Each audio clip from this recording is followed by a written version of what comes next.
There is something horrifying behind me, and I am here with Andrew from the Puente Hills Community Preservation Association to talk about it. So what they are building 98 feet from someone's house in a whole residential neighborhood is something called a BESS, a battery energy storage system. And what can happen at a BESS is something called thermal runaway, where a battery, through overheating, overcharging, or an undetectable manufacturing defect, starts heating up, and the things inside of it start mixing, and there's a multiple step process that can lead to a fire you can't really put out. And Andrew here is trying to stop it. Thank you for meeting with me today. Sure, thank you. Hi everyone, I'm Andrew Chen. I'm Volunteer Director of Outreach for Puente Hills Community Preservation Association, or PHCPA for short. And we're technically standing in Hacienda Heights. And across the street behind us is the City of Industry. What they're building is a BESS, which stands for a Battery Energy Storage System. Lithium-ion based batteries that hold electricity. It can be charged by anything: green energy, dirty energy, coal power, natural gas power. It's a critical tool for California to reach its renewable energy goals in 2045. But having a BESS also carries a lot of potential hazards and risks, such as fire and explosion. There's a phenomenon called thermal runaway, when the batteries catch on fire and they get so hot, water cannot put the fire out and you just have to let it burn. Of course, when there is a fire, this house, being 98 feet away from the BESS, is definitely going to get covered with all the smoke and the particles.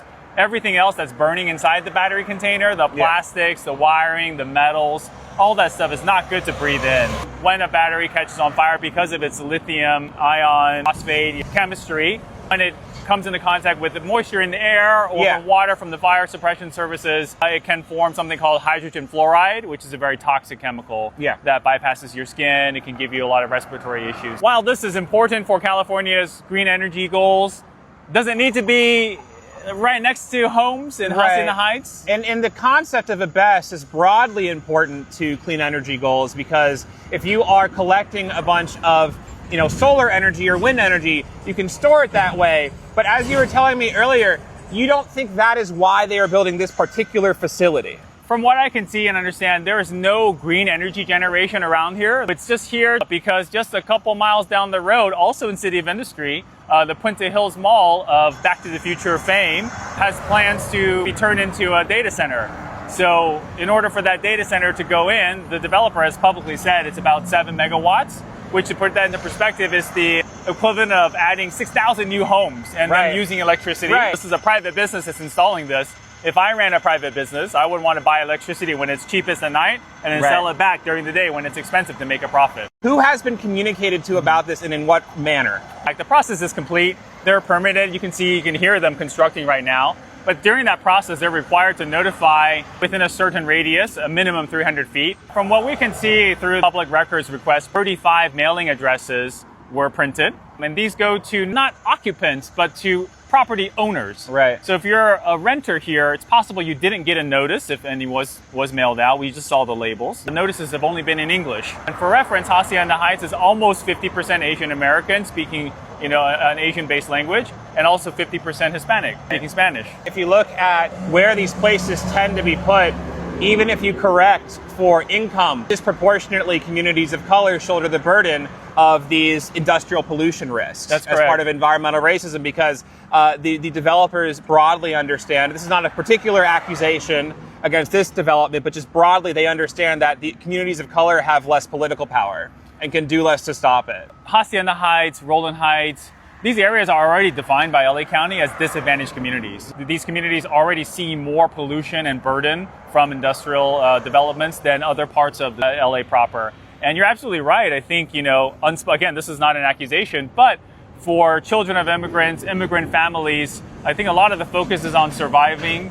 belonging. And there's a lot of misunderstandings or lack of education around the process and what our rights are and our power is as having voices. And so that's part of what PHCPA is trying to do, is not specifically just fight this BESS, but also to empower the community to know the power of their voices. LA County just did their study on data centers. They're also updating their renewable energy ordinance. They received around 500 public comments, which sounds like a high number, but considering that there are 1 million residents in unincorporated LA County, that's 0.05% people have engaged. What is a simple way that people can help you in this effort? Just tell everybody that you know about what's happening. let everybody know that we all have a voice. If you need help in connecting with how to take an action or what to do, you can always reach out to us at phcpa.org.